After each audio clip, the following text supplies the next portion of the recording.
എനിക്ക് പെട്ടെന്ന് മനസ്സിലാവുന്നൊന്നും വിചാരിച്ചില്ല. പക്ഷെ ക്ലാസ് നല്ല അടിപൊളിയായിരുന്നു. നന്നായിട്ട് മനസ്സിലാവുന്നുണ്ട്. എനിക്ക് നല്ല കോൺഫിഡൻസ് ഉണ്ട്. ഇപ്പോൾ ജെബിൻ മാമിന്റെ ക്ലാസ് അടിപൊളിയാണ്. പിന്നെ മനസ്സിലാവുന്നുണ്ട്. എനിക്കൊരു കോൺഫിഡൻസ് ഫസ്റ്റ് ഉണ്ടായിരുന്നില്ല. ക്ലാസ് കേട്ടപ്പോൾ എനിക്ക് അത്യാവശ്യം നല്ല കോൺഫിഡൻസ് ഒക്കെ ഉണ്ട്. ഇനി ഒരു ബ്രൈഡിനെ കിട്ടിയാലും അടിപൊളിയായിട്ട് ചെയ്യാന്നുള്ള ഇതുണ്ട്. എനിക്ക് ആദ്യം ഒന്നിനെ പറ്റിയിട്ടും വലിയ ധാരണ ഒന്നുമില്ലായിരുന്നു. ബട്ട് ഇവിടെ വന്നപ്പം ഞാൻ യൂസ് ചെയ്ത പ്രോഡക്ട്സ് ഇപ്പം എങ്ങനെ കറക്റ്റായിട്ട് യൂസ് ചെയ്യേണ്ടതെന്ന് മനസ്സിലായി. പഠിപ്പിക്കുന്ന മാത്രമല്ല, ഇങ്ങനെ കറക്റ്റായിട്ട് കോൺഫിഡൻസ് ഇങ്ങനെ ഫ്രീ ആയിട്ട് പഠിപ്പിച്ചു തന്നിട്ടുണ്ട്.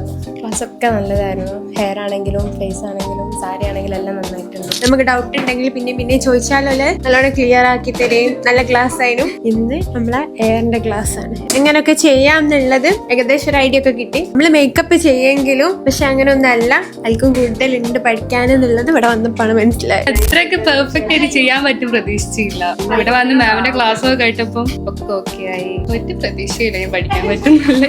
എന്താ വെച്ചാൽ മൈക്കിനെ കുറിച്ച് ഒരു ഐഡിയ ഇല്ലാത്ത ആളാണ്. ഇവിടെ വന്നതിന് ശേഷം അടിപൊളിയായിരുന്നു. നമ്മൾ ക്ലാസ് തുടങ്ങിയ സമയത്ത് നമുക്ക് ഇതിനെക്കുറിച്ച് വലിയ ഐഡിയ ഒന്നും ഉണ്ടായില്ല.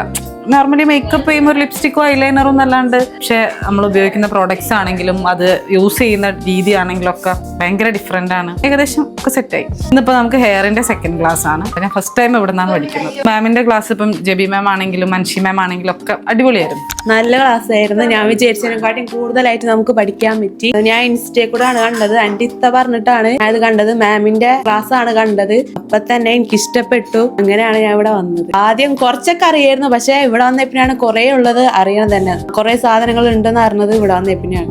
Thank you.